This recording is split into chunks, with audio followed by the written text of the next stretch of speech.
track, yeah.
Track, yeah.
Track, yeah.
track, yeah.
What is there to fear? I'm from Black America, it's just another year. You knew the disrespect by your elected puppeteers, but let me show you how to persevere. Yo, what's going on, everybody? It's your boy JD Costa, one half of the Nitty Gritty Show. And it's your girl Katniss. And together we are the Nitty Gritty. Look, we're here today. We kind of switched up from our initial program. We was actually going to talk about violence in the black community because we've been having this series, as you know, about is it us or is it them. Today, encouraged by Katrina, she had watched the documentary that Kirk Franklin put out called Father's Day. I actually, because she told me about it, I watched it too. We decided to kind of switch around some of the order of things. So today we're talking about fatherlessness, primarily in the black community. And, you know, basically, if you saw the tagline under today's description, you basically hear one of three reasons behind black fatherlessness, right? It's about fathers not being, worth a damn, right? We hear that a lot. Oh, black fathers ain't this, black fathers ain't that. Or the second argument is that black women don't respect male authority. It's somehow the woman's fault. Or the third one is that the system is working to break up black families. Mm-hmm. Now, there may be some truth to all three. Mm-hmm. And we're just going to break down some numbers and, find out what's factual, what's not factual. And this is not an argument to say that one factor is to blame over the other. But this is hopefully going to be eye-opening to a broader dialogue and hopefully bringing black folks closer together is the goal, right? So we're going to break down this conversation. If you're watching this, I see we got people watching in and tuning in. Shout out where you're from. We'll shout you out. Please feel free to join the conversation. This is going to be a good one today. I know it's a touchy subject when we talk about black fatherlessness, but it's a needed conversation. Before we get started, got to pay some bills.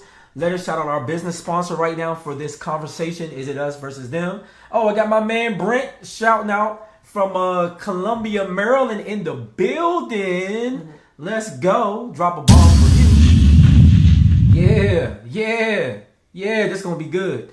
Back to our business sponsor. Granny Sue Records LLC is sponsoring this conversation. Is it us versus them? They're located out there in Clarksville, but they do music all over. They've actually worked on projects as far as Europe right now, so they're doing a lot of things. If you want to reach out to them, they're on Facebook at Granny Sue Records LLC. You can follow them on YouTube. Please follow their YouTube, Granny Sue Records. And if you're interested in doing work with Granny Sue, you can email them at outar2@yahoo.com or Utar, that's spelled OUTAR numeral 2 at yahoo.com. Check them out. Email them if you want to do some work, or if you just want to book them, hit them up. They are open for business. So shout out to our business sponsor for this conversation. And also in current news, we got to go there. Shout out to Deion Sanders and the Colorado Buffaloes. That was a star-studded event. You had The Rock was there. You had countless rappers. Shout out to my man Lou Williams from the DC area was out there doing all kind of commentary and jokes. It was a star-studded thing. Like, I think Master P was there too. Master P, yeah. I mean, it was a lot of people out there. Lil Wayne came out with them. That's right. Yeah, Lil Wayne performed. I think the halftime show, or I think he did halftime show and came out with them. Oh, I didn't watch it, but I guess the game went on to like 2 a.m. Yeah, they went into like double overtime. Yeah. Shout out to Herman Altar in the building. Whenever he shows up, we give him a bass drop. Mm-hmm. Yeah, Clarksville in the house. So yeah, that was a big deal. And then in coinciding with that, I got to shout out. Let's shout out the money behind it. So shout out to Deion Sanders. If you guys don't know, he works with or is a sponsor of Blender's Eyewear. He has specialized sunglasses with them. I think they're called like the Prime 21s or something like that. Nice. They actually sold $1.2 million in revenue Friday alone. Because what happened is, I guess the coach from Colorado State was talking trash about Deion Sanders wearing his glasses. So he had made a post, I think like on Instagram, social media in general, where he gave glasses to all of the players. Yeah. So they all had them on, and that drove sales through the roof to the tune of $1.2 million for just Friday alone. And it was funny. We was at a baby shower, and there was a couple of guys there like, yeah, I'm about to buy me up here. So shout out to using your celebrity and your platform to make money. It is a possibility, folks. So that's dope. Please don't be mad at me, but I kind of wish that Deion would have made $1.2 million on the glasses at Jackson State. And the reason why is because they really could have used the $1.2 million. No, that $1.2 million is to the company. I know, but what I'm saying is, had Deion made it, I feel like he could have used that extra revenue to help Jackson State. That was one of the issues he had. He felt like there was no money. Well, we don't know how much revenue Deion personally gets from that, because once again, that's how much money the company made. He's only a sponsor. So he's a sponsor of the particular glasses. I don't know the business behind how much money he made. And keep in mind, even when he was at Jackson State, he was given half of his salary back to Jackson. That's what I'm trying to say. But only his actual salary from Jackson, not of his personal wealth. Yeah. So I don't know if Jackson would have benefited from that. He's not giving that money in any way to Colorado. He just gave them some free glasses. Gotcha. Oh, your mom. Oh, thank you, Mom. When she said I look gorgeous today, thank you. I appreciate it. Well, you know, I think you look gorgeous every day. You know what I'm saying? So you like my hair straight? Y'all see how he act? Look. I don't mind. I mean, I get it. It's a health thing. You got to do it from time to time. I get it. You're a natural girl, but you know I'm all about natural. I like the big fro and the curls. That's just me personally.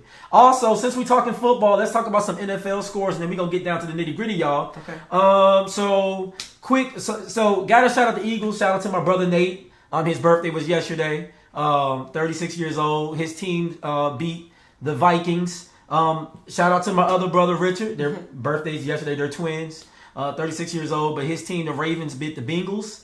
Then it looks like the Seahawks beat the Lions. Looks like the Colts beat the Texans. The Buccaneers beat the Bears. The Chiefs beat the Jaguars. Looks like the Packers. They lost to the Falcons. Falcons won. Shout out to the Bills. They beat the Raiders. The Titans tightened up over the Chargers. All right. Looks like the 49ers beat the Rams. The Giants got themselves a dub. They beat the Cardinals. The Cowboys beat the Jets. Yeah. I don't want to hear about that. And then, but HTTC, the Commanders triumphed over the Broncos. And that came down to the wire, y'all. And then we got some, it looks like the Patriots game is still tonight. And then tomorrow we got the Saints. And then also tomorrow you got the Browns game. Ooh. So we'll see what your Browns do. I know you don't claim the Browns though, but hey, let's see what they do. But anyways, so that's some current news. Let's get down to the nitty gritty. It is 8:07, so we got plenty of time to cover this conversation. We have a lot of information and a lot of stats. I'm gonna have Katrina kick this conversation off, and the reason why we kind of switch up the order. So today on this is it us versus them conversation. Today was going to be around violence in the black community. We decided to postpone that part of the conversation, and we're going to talk about black fatherlessness or just black fathers in general. That's a big part of this conversation.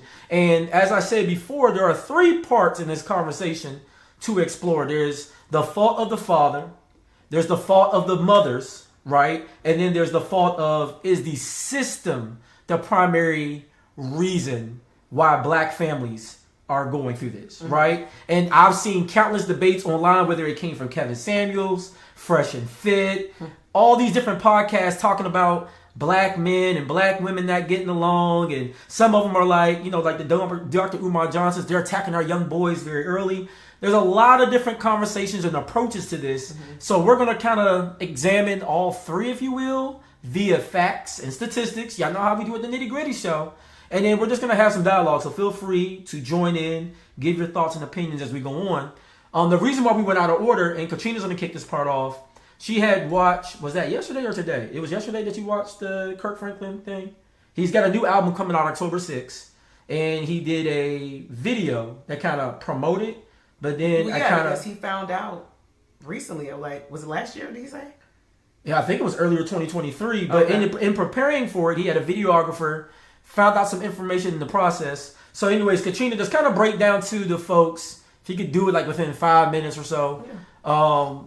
Explain to them the video. I'll put the link in the chat, and so that you guys can watch it for yourself. But Katrina, if you could just kind of give us like a brief rundown of what happens. Okay. Tell the story. So Kirk Franklin recently found out who his biological father was. For the longest of time, if you don't know, Kirk Franklin was actually adopted as a child. So he actually had a very estranged relationship with his biological mother. And upon reaching out to her, she had conveyed the name of his biological father. So he tried to establish a relationship with this man, and the man ended up passing away. But very recently this year, he does a DNA test through a tip he got through one of his artists, and it turns out that his biological father is very much alive, and the man he thought was his father who passed away was not his dad. So he had all this resentment for a man that was not his father that actually died. So anyway, when he confronts his biological mother, she vehemently denies the possibility of this man being his father, even though the DNA test proved that the man was 99.9% his dad. So essentially the video is showing the brokenness and the denial of what obviously was a poor decision by his biological mother at young age, and the damage of her decision, how it impacted Kirk. And thereafter, Kirk's relationship with his son is also rocky because of his own, skeletons and issues with his own father. Nonetheless, his biological father is willing to be a part of his life, but we want to talk about the fact of when you have sex at an early age, when you're not sure who the father of your child is, and when the child is not sure who the father is, how much that damage can cause generational hurt and pain. So that is the premise of Kirk Franklin's story.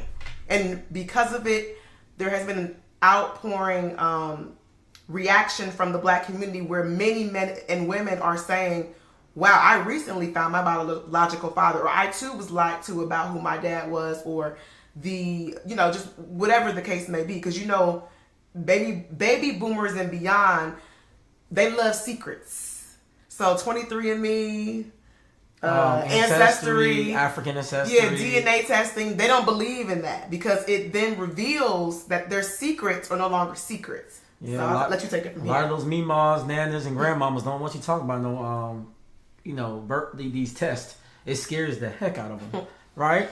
But let's talk statistics. Y'all know how I go, guys. I'm gonna get to the numbers. So before I get to the numbers, though, I want to see in the chat. Just to see I'm going to ask this question at the beginning. I'm going to ask it again at the end after we're done breaking down the information. I'll be curious to see what people's thoughts are. But of the three options, do you think that black fatherlessness in the Black community is at the fault of 1, the black fathers, 2, black mothers, or 3, the government or the system? You can put it in by the numbers, or you can just type in your answer. But I'm just curious, is it 1, black fathers are the problem, or the responsible for black fathers? That's a tongue twister. Black fatherlessness. Is it 1, the fathers? Is it 2, the mothers? Or is it 3, the system? We have one answer here. I see Brent put down the system. Okay. So, and here's the thing. Here's the thing. I don't think there's a wrong or right answer there, but I'm curious to know what's the temperature of the chat, and let's see where it goes. We got Nat the Queen. She said, I guess she's saying A, the father. Oh, is that Simona? I think so. It looked like that might be Simona. Oh, all. She said all. Okay. Yeah, I think that's Simona. What's up, girl? What's if that's up, you, girl? If that's you, it looks like the avatar looks like Simona, so I'm assuming it's her. But what's up, girl? Gotta have you back on soon. I know you got a little bundle of joy. I see a lot of people saying all 3. All 3. Okay. Yeah. I see a lot of people saying all 3, like possibly play a part. So that's interesting. I like that. So let me throw some statistics out there, and then we'll just kind of talk through some of these as we go. I am so tongue twisted tonight. So statistics show that close to 70% of all births to black mothers are non-maritable. are non-marital. 75%? 70%. Oh, still high. I mean, that ain't that much of a Sheesh. difference, right? My man Wesley Johnson already said it's a combination of the history of slavery, the system, and how it affects the culture. I'm not mad at that answer. So 70% of all births to black mothers are non-marital, giving rise to the stereotype that black fathers are largely absent. However, while black fathers are less likely than white and Hispanic fathers to marry their child's mother, many black fathers continue to parent through cohabitation and visitation, providing caretaking, financial, in-kind support. Matter of fact, there's a definition here that I also want to read. Because, there's always a lot of talk about deadbeat dads, right? And I had to look up what technically makes a deadbeat dad. Yeah. Here's how you properly define a deadbeat dad. Deadbeat parent is a term referring to parents who do not fulfill their parental responsibilities, especially when they evade court-ordered child support obligations or custody arrangements. They are referred to as absentee fathers and mothers. So when you hear that somebody's a deadbeat dad, you can't say they're a deadbeat because they didn't come to all the soccer games, right? Because if they was working or taking care of your butt, they're not a deadbeat. You hear a lot of people say, oh, they're a deadbeat because we have this arrangement on paper. The father fulfills it, but he didn't do extra for me. That doesn't make that man a deadbeat. And let's keep in mind that when you look at child support arrangements and custody arrangements, the mothers typically, or the custodial parent, but the custodial parent is 85% mother, right? They typically make arrangements to get more custody. This is why we saw Erica Mena celebrating when she found out she was the custodial parent. And then we seen her upset when she found out, despite her being the custodial parent, Safari Samuels only had to pay so much money, if not almost anything, compared to his salary, because they not only look at being a custodial parent, they also look at how much money the mother makes, how much the father makes. This algorithm varies from state to state, but it becomes the basis of how they figure it out. So a lot of women fight to become the custodial parent because they think that's going to equal more money. So they'll fight and they'll nitpick over just the slightest amount of time spent, because they don't want the father to come back and say, well, I have a ledger of how much time I spent, so technically we need to change the parenting plan. And there's been countless couples, unfortunately, that get into big fights about this thing, and the only person losing at the end of the day are the children. But I figure I put that definition out.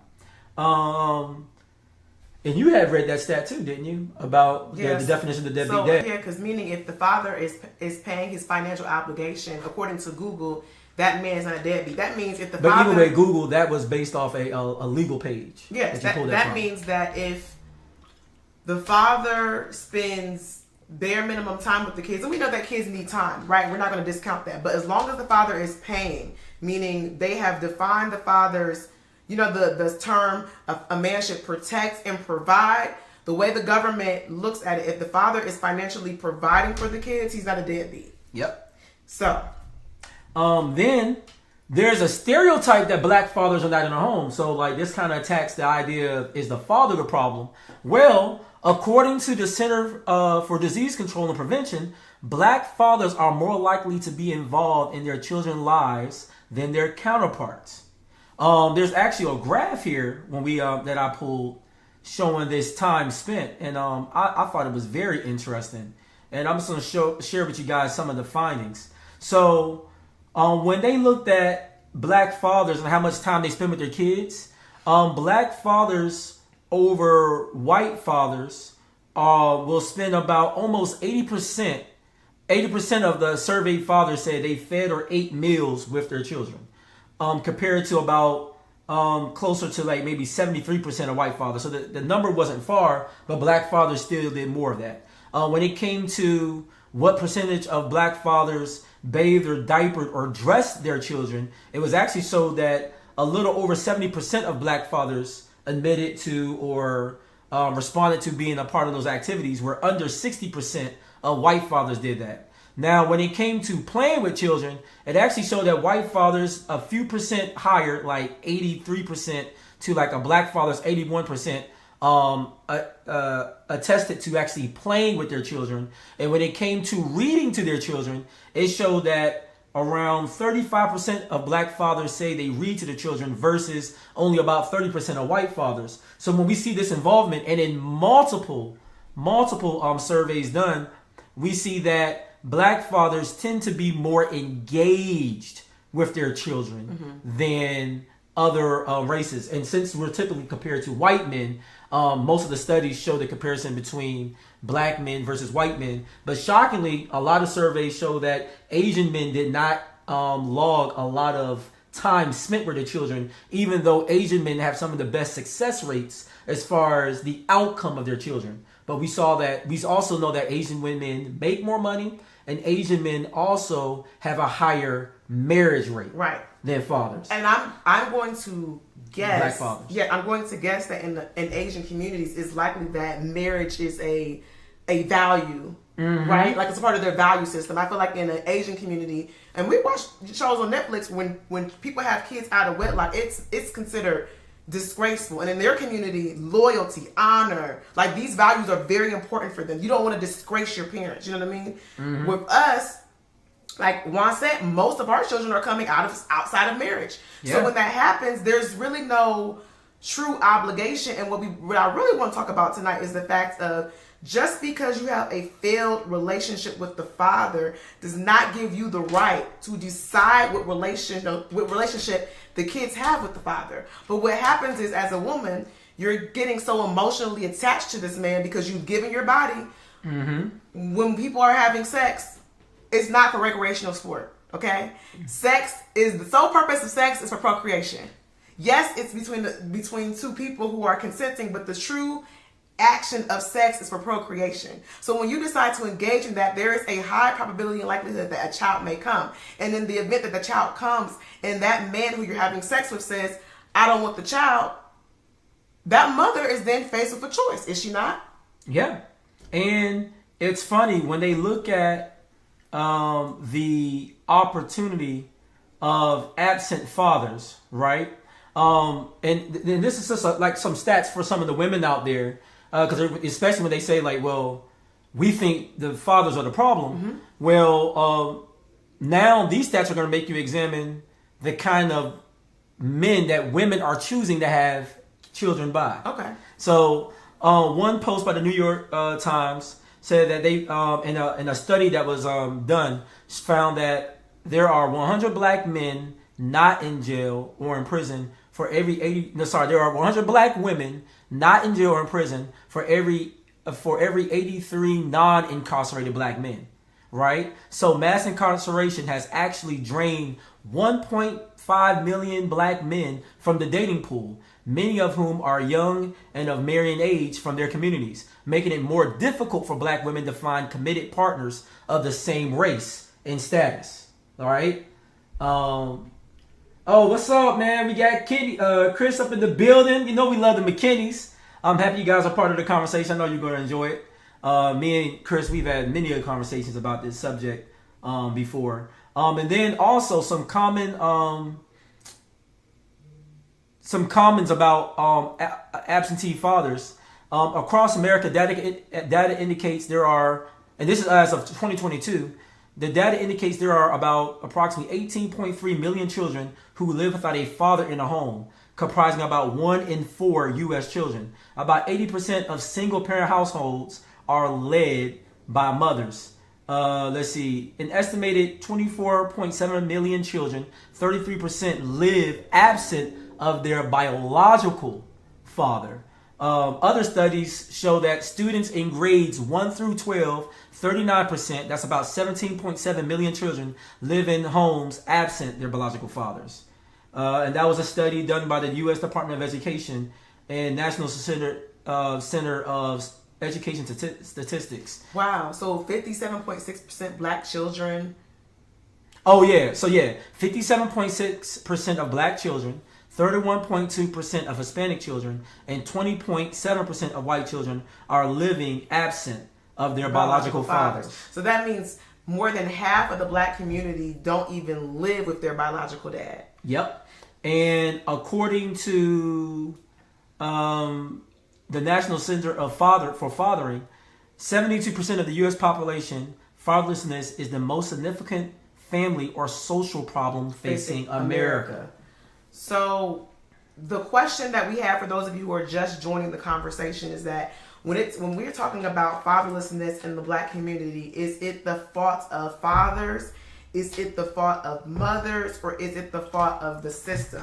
There's no right or wrong answer. We're just giving you the facts so that we can have this conversation, and you can then deduce from the facts who you think the onus is on when it comes to addressing this issue. I want to say that I think that, and you haven't gotten to talking about the historical context of the system yet, because we want to talk about that. Yeah, I can talk about that next. Yeah, but what I want to say is that I think that we have lost a sense of community and we have lost a sense of values. And I think that one of the reasons why we might see that there is no standard for marriage before having children is because I feel like our music influences that. It does. I did a lot of research on, like I said, violence, because we was going to talk about that. But we found that music was a high provocateur of violence within the Black community. But I mean, let's talk about that. When you look at the media and what it used to show, TV is not as nearly wholesome as it was back in the 60s. You know, back in the day, I remember even up into the 80s, the early part of the 80s, I just remember, you're talking about like maybe 89. I remember TV used to turn off. There used to be a time where regular television there was nothing after a certain time. Yeah. There was just nothing. TV used to turn off.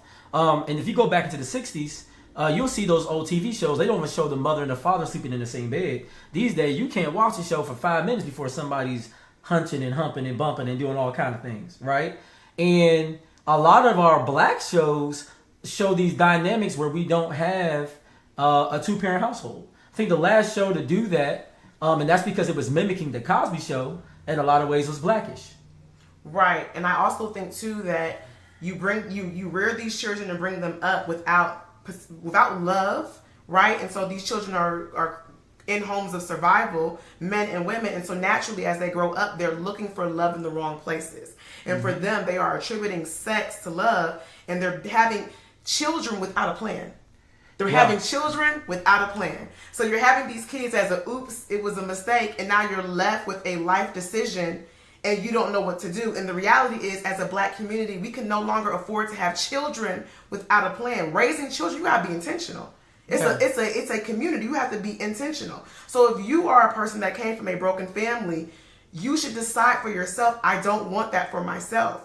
And when you say that, you have to actually have action and follow through to make marriage a requirement before you decide to have children. If that's the kind of values that you want. I get it, everybody doesn't have the same value system, but we can't, as a Black community, or at least pick better fathers. I mean, let's say if you're not going to get married, because not everybody believes in marriage at the same rate. Okay, it's fine.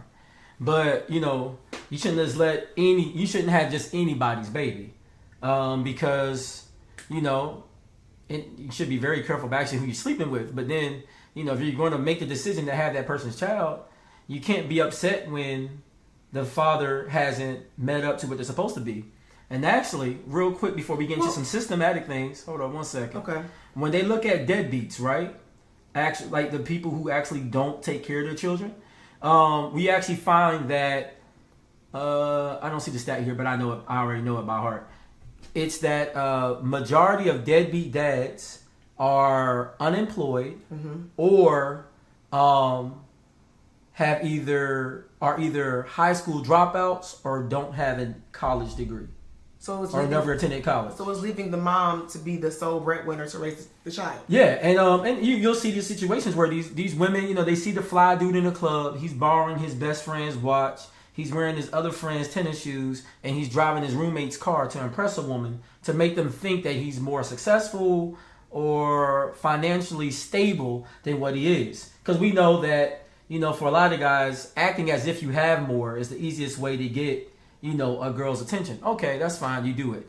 But then these girls, they stop at the surface level. You know, he was cute, I liked his locks, you know, whatever you find attractive about the guy, they engage in sex with him. Then furthermore, unprotected sex. And then the woman then makes a conscious effort to say, well, you're going to be a father, I'm going to make you be responsible. Well, you can't make someone responsible who's already a deadbeat to himself. So how is he going to? How is he supposed to magically change for his progeny? He won't take care of him. You listen, people. Let me look deep into the camera real quick. If you don't love yourself, how are you going to love someone else? So if you come across a man who don't love himself enough to wash his booty on time, have his own place, have stable employment, take care of his own bills, how do you expect that man to then take care of your children? I want to look right at the camera for that one. How do you expect that man to take care of your children and he's never even showed proof of taking care of himself? And this is what I say also to men. Why would you even want to engage with a woman and even run the risk of not being able to take care of your children if you yourself as a man haven't built the foundation of taking care of yourself? But we don't ask those challenging questions. Yeah, but on the flip side, you have men that are saying that they want to be active in the lives of their children, but the mother is stopping them, or she just is looking for a handout by the system. And this goes back to the same thing you said. As a man, why would you want to hook up with a woman like that? Why would you want to vet her? And naturally, when men talk, they're like, well, she was out there giving the vagina up. You know what I'm saying? I'm a man, I'm horny. Dick discipline, gentlemen, dick discipline. Like, what do you mean? You gotta be selective. No. You gotta be selective as a man with who you give your seed to. But the thing is, men, and I'm gonna say this again, and I'm gonna get back to some of the system stats that we have here. But men who are first accomplished develop themselves, right? And I always say, if a man from 18 to 34 focused on his place in society, working on his mind, keeping his body engaged, and working on his profession and how he earns for himself. When you have all of that to lose, it makes it easier for you to discern what woman adds value to those things you've built. See, when you're young, it's easier to chase everything walking, man. When you're 18, 19 years old, I've been 18, 19 before. Everything in a sundress, you be looking at, dang. Man, my first time on Miami Beach, I'm spending the whole time walking. Dang, dog, look at that, dog. Look at man.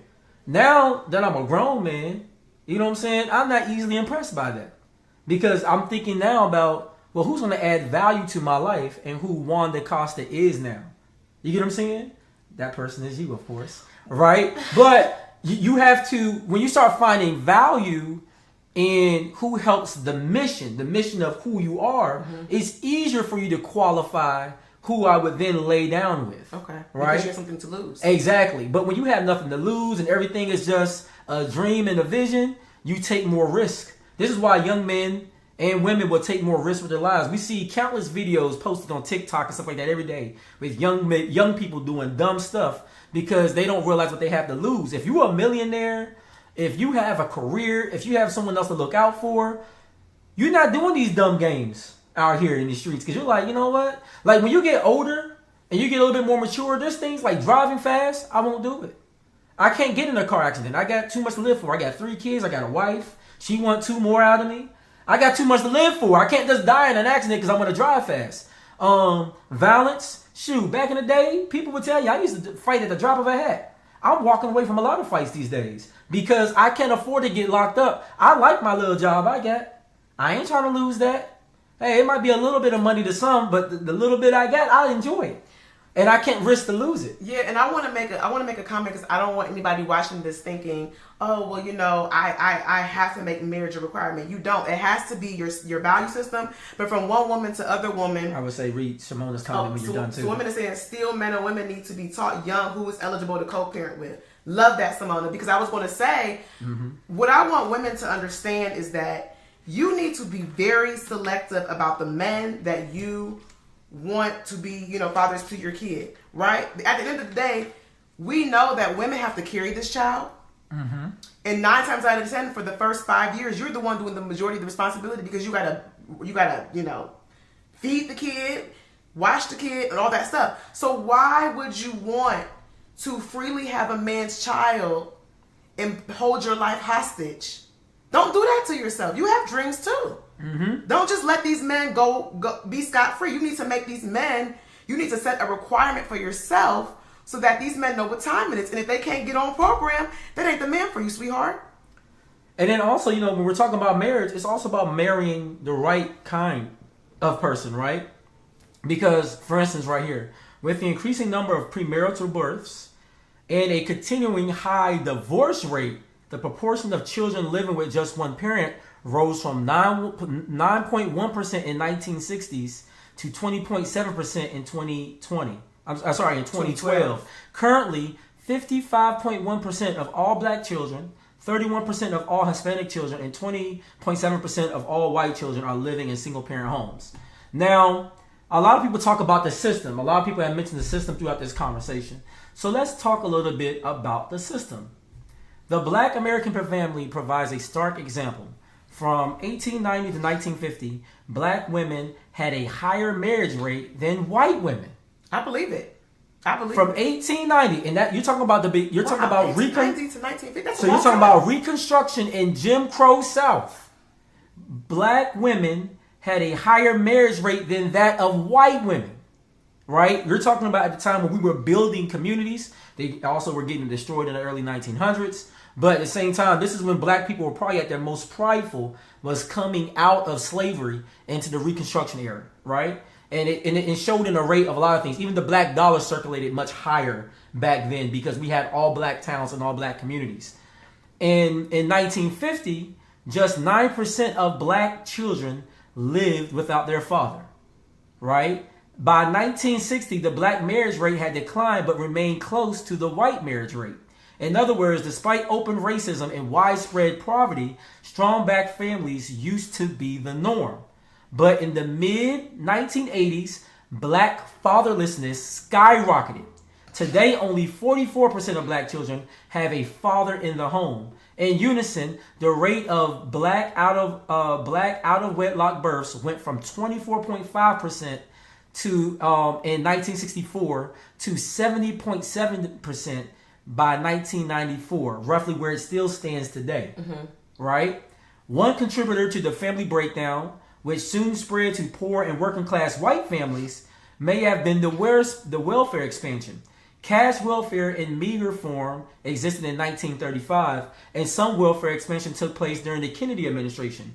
But under Johnson's Great Society, which began in 1964, benefits became substantially more generous and came under great control of the federal government. Some programs actively discouraged marriage because welfare assistance went to mothers so long as no male was boarding in the house. Marriage to employed male, even one earning minimum wage, placed at risk a mother's economic well-being. Infamous man in the house rules meant that welfare workers would randomly appear in homes to check and see if the mother was accurately reporting her status. Yeah. Now, and we also see it was at just before these programs come out in the 1960s, we start to see in the 1970s the decline of black fatherlessness. Yeah. Then also add the prison pipeline system, Yep. dedicated to black men. Yes. Right? Because they were threatened by the leadership that black men exuded in the 1950s and 60s. Yeah, that because was a threat to them. because of what they feared from the FBI at the time, black civil revolt. Yes. So they started attacking black families, especially those that may have any connection to the Black Panthers. So you look at early gangs, vice lords, gangster disciples, all of them that had ties to the Black Panthers in the early days. Even the Crips and Bloods have loose ties to various Black Panther movements going across the nation around that time, right? So you see that black men are being attacked in that way. And then there's a racial component to the system and welfare, right? And also, when you start looking at the number of women who have child support, right?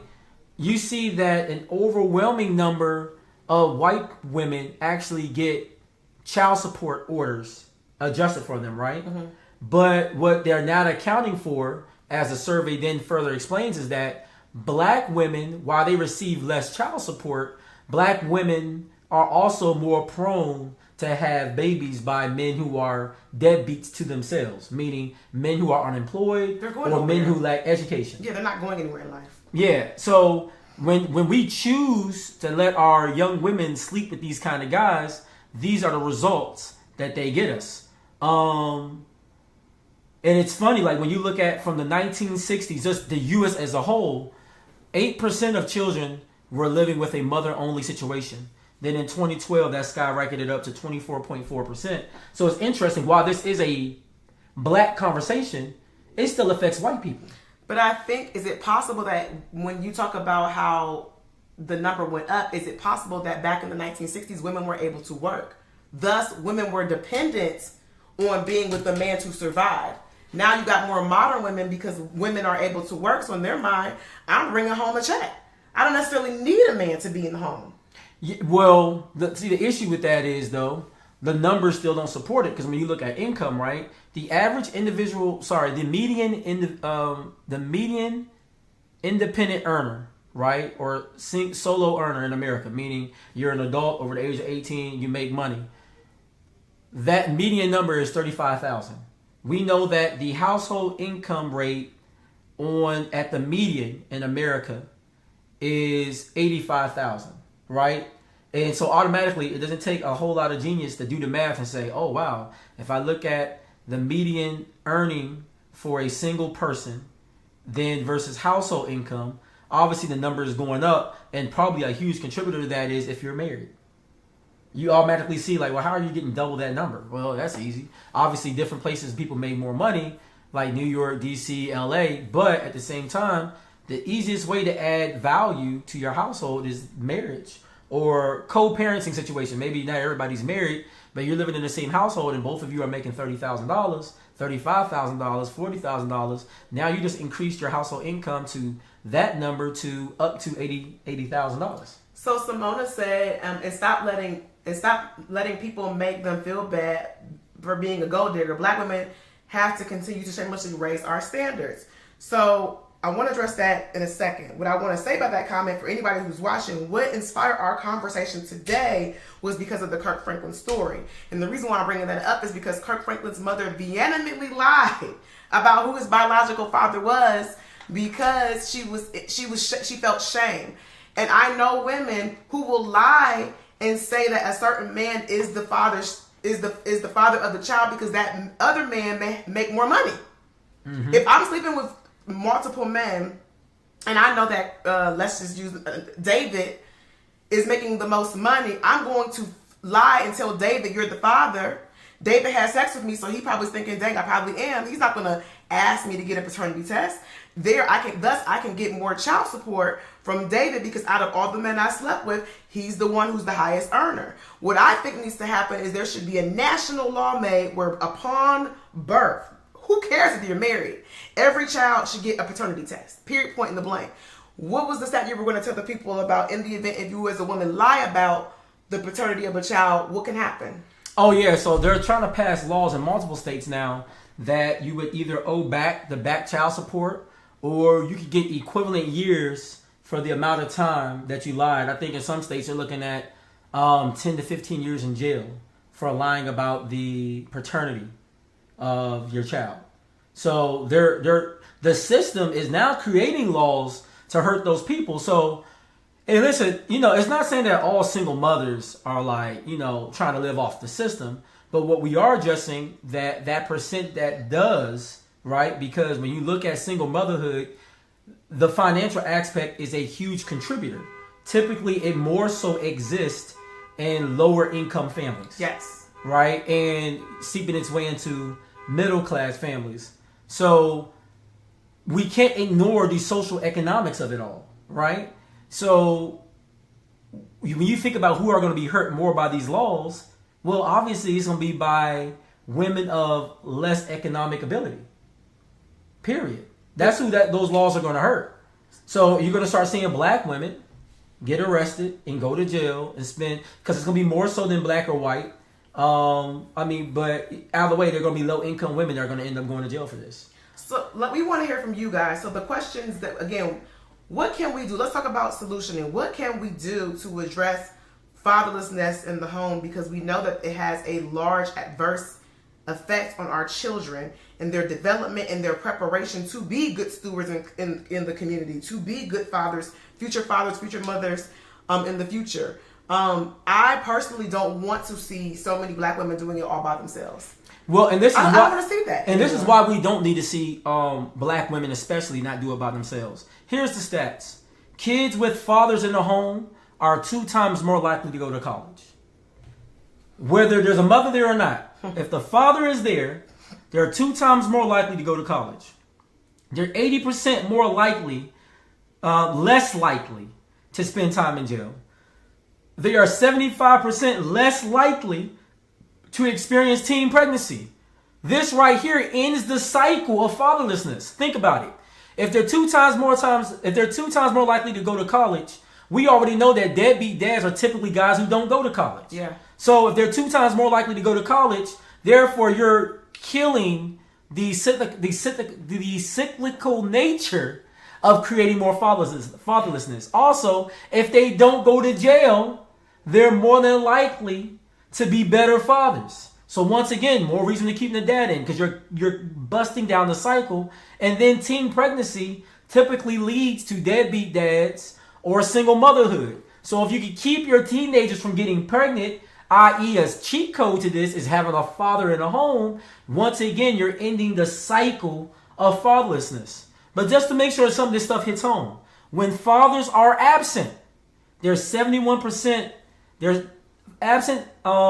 father absent homes account for 71% of high school dropouts, 90% of homeless and runaway children, 63% of youth suicides, fatherless homes. Also, when you start looking at outside of suicide, we know that 85% of all children who show behavioral disorders come from absentee fatherless homes.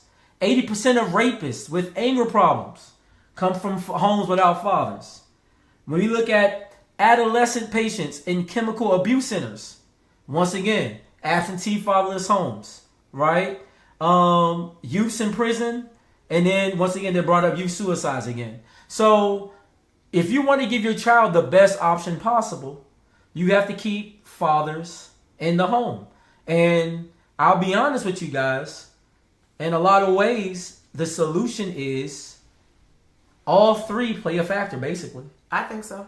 So, I think first it starts with fathers. Yes. And a lot of people are going to be like, well, what do you mean by that? It does. I can say for a fact, being that I was a young father at the age of 21, it was like literally just a month before my birthday when Amira was born.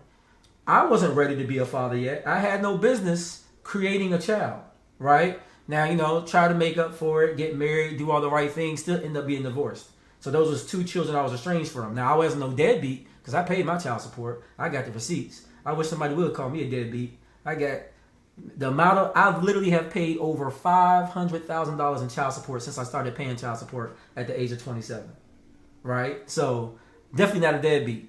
I don't care what someone says about me. I'm not, right? But there's these things that if you don't establish yourself first as a man, you're creating situations where you may have to be a father living outside the home of your children.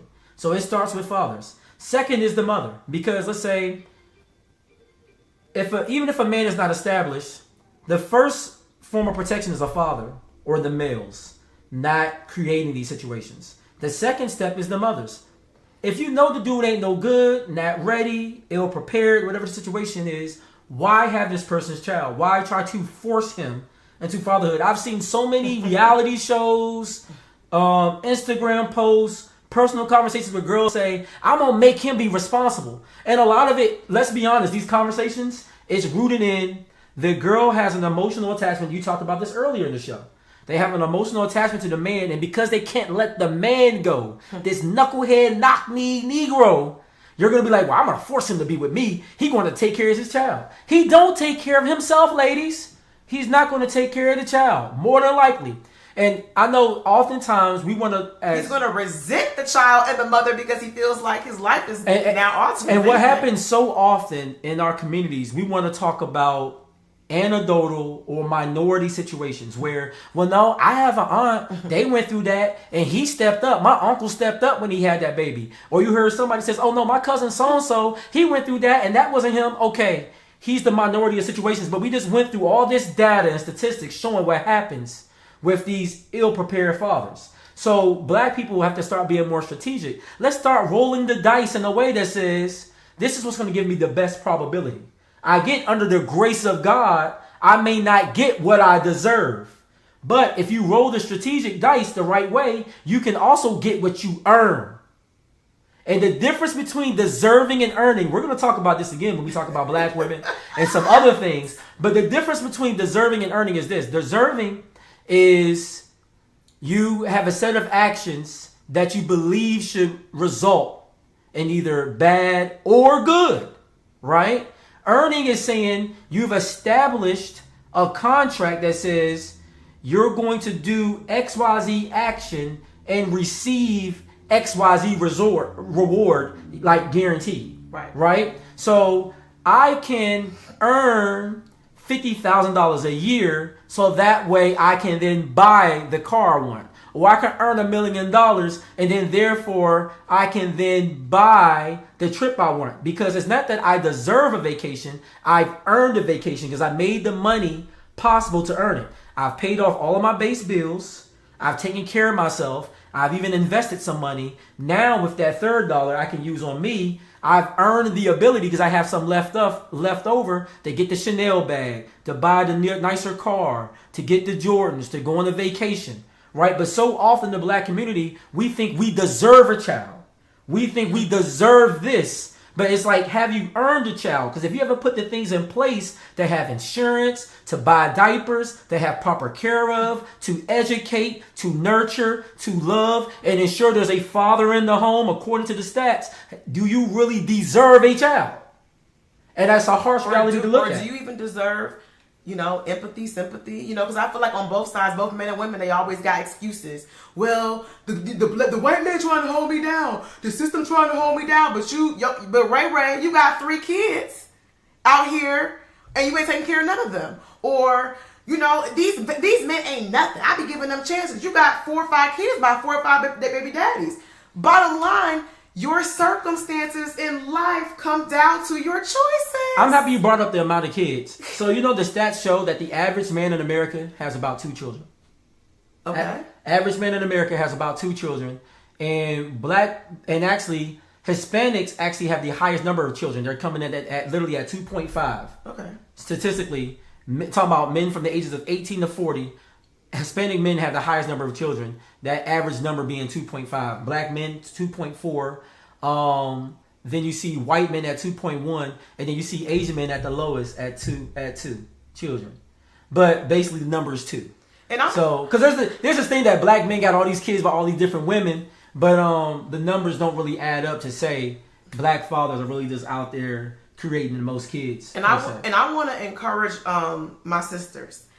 If you are a single parent mom and you have children, and let's say you are upset with the father for whatever reason, justified or unjustified, please understand you do not have a right to decide the relationship of your children and the father.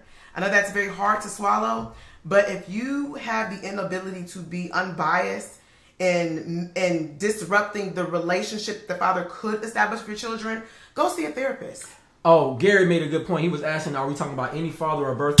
So when we look at biological numbers, I think it was like 33% of children in America are not living with their biological father.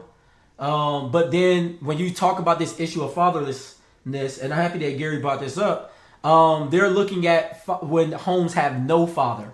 Now, we do know with homes that do have fathers, they're comprised of many different types of fathers. We have stepdads, we have biological fathers, you have those who are not married, but they're still living in the home with someone's child. Yeah, and then you have situations where there's a uncle that lives there, or you have situations sometimes where, like my wife just said, they live with like a granddad. So you do have those extramarital type situations where, those things take a place. But a father in the home, whether it's a biological father or a stepdad, will still give the same results. For instance, I wasn't raised by my biological father. I was raised by my technical stepdad. Now, that's the only dad I've known. Shout out to Herman Altar. But as a result, he has 3 sons that went to college. All of us, none of us are deadbeats. We all financially take care of our children and are there for our children. We all live in homes. You get what I'm saying? All of us have businesses. You know what I'm saying? Like, we're all doing all right, but a lot of that was because we had a father in the home. And I want to say too, one thing that men bring in a home is discipline. Okay, structure. So if you're going to have children and have the desire for marriage and ask a new man to come into the home and provide for you and these children, you can't tell that man, well, you can't touch my kids, you can't discipline my kids, because by you doing that, you're not creating the structure that is needed for these kids to actually go out into the world and earn income to then make something of themselves, right? Yeah. Because if you're going to continue to have them with this sense of entitlement, well, my mama said, my mama did, they're going to take that into their next relationship, they're going to take that into the job. We got to stop being emotional as people. Our biggest downfall in all aspects is that black folks are just emotional. Yeah, we need to cut that. Like, once again, we have to be more strategic. And lastly, because I talked about, is it the fault of fathers or the fault of mothers? Obviously, we know there. But then lastly, the system does play a part in fatherlessness, because once again, we know that they create policies that encourage fatherlessness, right? Because think about it. If the government is writing you a check as a single mother, right? And you're making typically low income money, because a lot of times these programs require you to make less than $25,000 or $20,000 to get the food stamps, to get the government housing. Now think about that. How does the government get a return on that investment? Why would the government keep on investing in that? I'll tell you the answer: private prisons. Because if we know that a fatherless home is going to create the kind of individuals that end up getting incarcerated, that's how they get the return back of their money. And a lot of people are saying, wait a minute, how does incarceration make money? One of the leading producers of goods in America is the prison system, the privatized prison system. Yes. So if you can send a child eventually be 18 and then go to jail, the government is getting that slave labor price off those inmates. They're making everything from military clothing, guns, and all kind of goods in the United States are made through the United States prison system. And it gets a return back on investment, because they're paying these guys 10 cents a day, 5 cents a day. But you know why I think a lot of women don't value the father in the home is because the advice we were given. I was given advice by a lot of women: don't worry about no man. Go to school, get educated. These men ain't nothing. Make sure you can provide for yourself. Do not be dependent on no man. Thus, it created this narrative of be an independent woman, did it not? Yeah, but then also... That's how most women were taught. But that's true. And then also, when we're looking at the system, because, I mean, like I said, the buck stops with the mother simply by just saying, let's be smarter about who you're going to have your child by, right? But then even with the system, right, as these new laws are coming into play, this is where voting matters. Understanding where your lawmakers stand on child support. And then also our involvement of the government in these matters. Of all racial demographics in America, Asians are less likely to involve the government or the system in their affairs when it comes to child support. Most Asian women have reported that their child support is structured privately between them and their ex or whoever they had the baby with. I know a guy who's married to an Israeli woman, and the way they worked it out was on paper as far as their stuff. I know countless Middle Eastern and Asian people who don't go formally through the court for child support. They work out a private arrangement. The least likely to work out a private arrangement is actually black women. They are more likely to go through the system, and this is why they also the benefit is, SNAP, all the little benefits they get. The disadvantage is, this is why black women receive less income than white women, partially, when we're looking at the system, because if you're taking a man who doesn't make any money on paper, because we know there's the drug dealers, the dope boys, the street dudes. Oh, yeah. So on paper, they don't make any money. Yeah. But the women know he got money, he got cars. I met him in the club. He was popping bottles. He had sparklers, right? So they know the dude got money, and he might actually have money. But if he don't pay taxes on said money, how can a judge make him pay child support on money that's not reported? This is where the system is also a problem, right? And obviously you can see where mothers are wronged in that. But same time, this is where the system plays a problem. So it's all three. So if anybody who said all three, who's the fault of fatherlessness? Is it fathers? Is it mothers? Or is it the system? It is. It's all three. But how can we continue to allow all three to be the problem?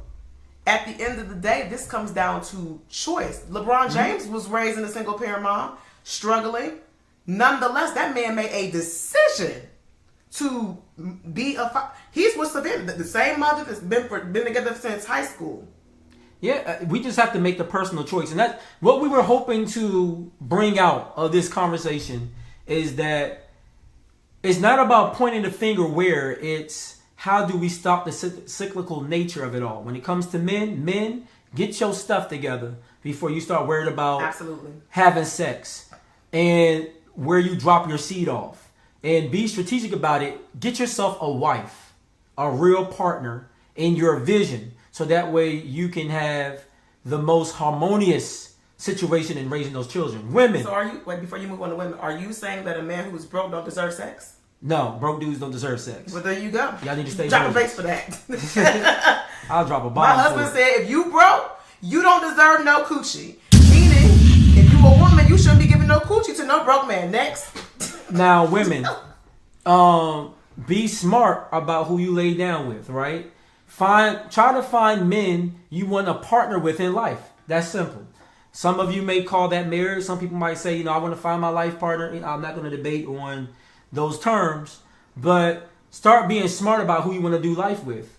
And then ask yourself, women, outside of you having ovaries and all these sexual organs to have babies, start asking yourself, do you have the time and attention to lend to a child?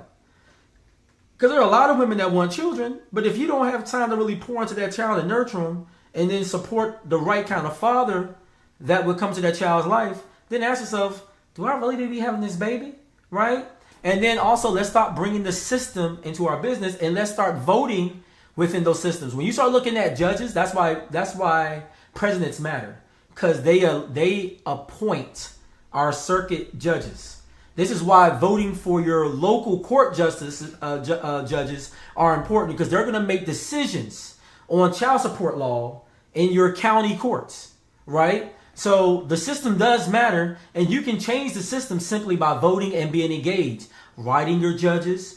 You can show up to court if you don't got a court date. You can just sit there and be a witness. If you don't see something you like, you then go to your elected officials and say, hey, that judge so-and-so down in Silver Spring, Maryland, I don't like him. I saw him judge 5 cases in one day, and I saw him disproportionately give more child support to mothers of white women, or whatever your beef is. You can then report that to the right authorities within the system. So that's how you attack it. Do you? One question I have before we close, I know we're at time. Mm-hmm.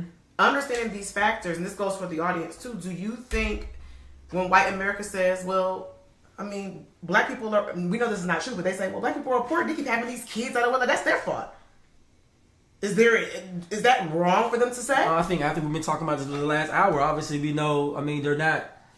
Well, because in their mind, why don't you make better choices? I don't have kids out of wedlock. Well, the thing is, though, no, but they can't talk too much trash. That's why I like to bring up the white and black statistics, because as we showed today, while white folks are doing a little bit better, we see their number is always the closest to ours. The only people nobody should look down on anybody. Let me make that clear first. But the only group of people that are consistently in a situation to look down on other demographics in America are Asian Americans. White Americans statistically are normally not that much better than us. Yeah. In any stat, they're normally not much better than us. Matter of fact, you can attribute a lot of white success to Jim Crow and slavery, the fact that they've always had an open field to do whatever they want to. I think the Jewish community is doing well, though. Well, yeah, the Jewish community is a subset of the white community that is always doing better than most of their counterparts, right? So once again, when you look at those numbers, but white America in general is normally not doing much better than black America. So I'm going to end with this. Our choices hurt our children. Mm-hmm. If you don't want to be a part of hurting our children, I encourage you to make better choices. That's where I'm going to end. Man, amen to that. Amen to that. I like that. So, thank you guys. And watch the Kirk Franklin story. Yeah, I'll make sure that I'll put the link. I'll put the link up under the description so y'all can see that. Real quick from Brent. Go ahead and read that. No, you. the narrative that our parents communicated about not needing a man to take care of you, that was meant to mean be an independent woman, but be with and find an independent man and build. Feminism. He had some stuff on feminism. I can't see the whole remark, but I know that's good because Brent always drops some good knowledge up in the chat. So, I'm hoping this has been a good conversation. Please, once again, we got to build up the viewership. We want to get ourselves to 1,000 subscribers at least. At 1,000 subscribers, guys, we're monetized. We've been doing this for a long time, the Nitty Gritty Show. Yes, and if you are watching tonight or you're going back to watch this and you happen to be a person who you feel as though you procreated with a quality person, partner, or you're married, let us know in the chat. If you're trying to create a counterculture, let us know. I think it's really cool if you decided for yourself that I want to be a part of the counterculture. We want to hear from you and shout you out. So let us know. Yeah, and also, as we, start to close out once again, so please subscribe, share this with your friends and family, let them know about the Nitty Gritty Show, let them know about this series we're having right now. Is it us or them? I think we're bringing up a lot of key stats, so that way, not to point blame, but to show what are the contributors to various aspects of us with various things. We're going to be talking about in the future. We're going to be talking about marriage. We're going to be talking about money. That's going to probably be like separate conversations with money, possibly. We're going to talk about, I said marriage, I said money. We're going to be talking about violence. Violence is going to be another thing. We're going to be talking about health and fitness. Mm-hmm. I'm still trying to convince someone to do this show because they have all the stats I'm looking for. Is it us or is it them? That is the thing. And then with health, we're going to probably break that down into black female health, black male health, right? You know what I'm saying? So we start talking about things like obesity, weight gain. We're going to talk about mental health. Obviously, I'm going to try to get Vicky on for that. So yeah, we have a lot of different conversations coming up with this. Hopefully it'll take us to the end of the year. We'll see. But this is a cool conversation. Some quick shot Airbnb property. And I mean, that thing looks good. That was my first time seeing it. I've seen it online. Pictures that Devon shared like on the IG. But just seeing what they did with that. The opportunities to invest. And let me give y'all like something Devon told me yesterday. DC, and I knew this. And I know a lot of people are not fans of Muriel Bowser. But Muriel Bowser, Moneybag Muriel gonna put money in your pocket. Okay? Moneybag Muriel, I love that. Moneybag Muriel is about the money, and the reason why out of towners love her and people with money love Moneybag Muriel Bowser is that she also has a program right now to give $250,000 to build a second property on your property. So if you turn an attic or a basement into an apartment, they give you $250,000 towards that. There are programs for that. They give you up to $250,000 to make that rehab project.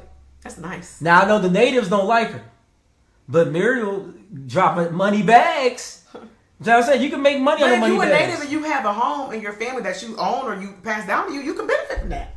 I'm just saying, but if you're doing right by the money. So, anyways, but shout out to them and their That's baby your shower. grandma. I don't know about that space. I know. You heard that?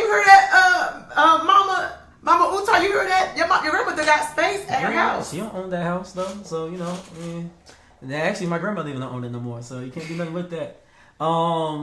Birthdays. Once again, gonna shout out my brothers, Richard and Nathaniel Altar. Happy they turned birthday 36 to the yesterday. What y'all call them, the Twin Towers? The Twin Towers, the twins, the twins. These twins. It's funny, like I come from a family with like at least 20 set of twins, but for some reason, Richard and Nathaniel are even amongst some of the other. Normally, it's the twins were.